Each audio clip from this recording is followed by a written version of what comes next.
ഇന്ന് കുനാഫ ഉണ്ടാക്കണേ. അപ്പോൾ ഞാനതിന് ഒരു പാക്കറ്റ് 250 കുനാഫ സേമിയ എടുത്തിട്ടുണ്ട് കേട്ടോ. ഇതിലേക്ക് ചേർക്കാൻ നമ്മൾ 2.5 സ്പൂൺ പഞ്ചസാര, ഒരു 4 ഏലക്കായ ഇട്ടൊന്ന് പൊടിച്ചെടുക്കണം. അപ്പോൾ പാൻ അടുപ്പത്ത് വെച്ചുകൊണ്ട് ഞാൻ ബട്ടർ ഇല്ലാത്തതുകൊണ്ട് നെയ്യ് ഇടവാർന്നെടുക്കണം.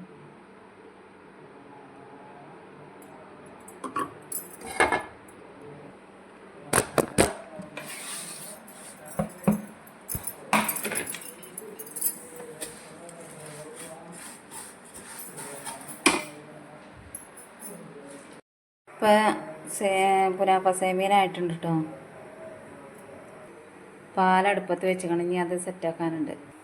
ഞാൻ ഇവിടെ ഇപ്പോൾ എടുത്തിട്ടുള്ളത് പൈനാപ്പിളിൻ്റെ ഫേവറേറ്റുള്ള കസ്റ്റാർഡ് പൗഡറാണ്.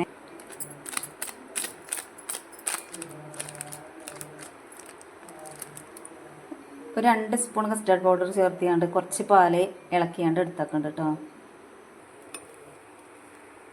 ലേശം പാലൊക്കെ നമ്മൾ ഒരു 1.5 സ്പൂണ് കോൺഫ്ലവറിൻ്റെ പൊടി നല്ലപോലെ കലക്കുന്നുണ്ട്. കോൺഫ്ലവറിൻ്റെ പൊടി, ആ കോൺഫ്ലവറിൻ്റെ പൊടി നമ്മൾ ഈ പാലക്ക് ചേർത്ത് കൊടുത്തിട്ടുണ്ട്. നല്ലപോലെ ഇളക്കി കൊടുക്കണം, കട്ടാവാതെ നിൽക്കാതെ ഇളക്കി കൊടുക്കാണ്ട്.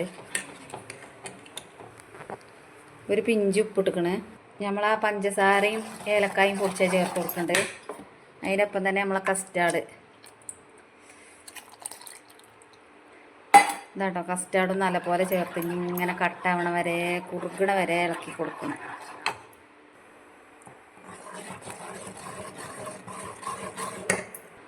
അപ്പോൾ നമ്മളെ കസ്റ്റാർഡ് മിക്സ്ഡ് ആയിട്ടുണ്ട്. ഇനി സെറ്റ് ചെയ്യാൻ ഞാൻ 2 ബൗളാണ് കേട്ടോ എടുത്തിട്ടുള്ളത്. ഞങ്ങൾക്ക് 2 ബൗൾക്കും നമ്മൾ കുറച്ച് കസ്റ്റാർഡ് മിക്സ്ഡ് പറഞ്ഞ് ഇനി കുറച്ച് കുനാഫ ചോക്ലേറ്റ് കുനാഫൻ്റെ ഇട്ട് കൊടുക്കുന്നുണ്ട്. സേമിയ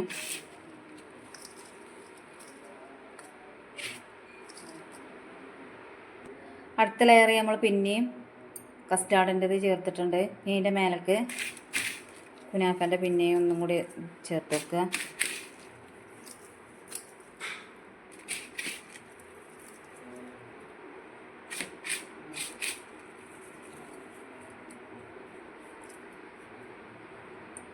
ഇത്രയും ചേർത്ത ചാന്തി ഇനി തണുത്തതിൻ്റെ ശേഷം ഇത് നമുക്ക് യൂസ് ചെയ്യാം. അപ്പോൾ ഇതാണ് നമ്മളെ ലാസ്റ്റ്. അതിൻ്റെ മേലേക്ക് കുറച്ച് പാരാൻ മിൽക്കി മേഡ് ചേർത്തുകൊണ്ട് കുറച്ച് കസ്റ്റാർഡ് വെച്ച് കൊടുക്കണം. അപ്പം ഇതാണ് നമ്മളെ കുനാഫ സേമിയനെ ഇതുണ്ടാക്കി. അപ്പോൾ എങ്ങനെയുണ്ട്? ഇഷ്ടമായ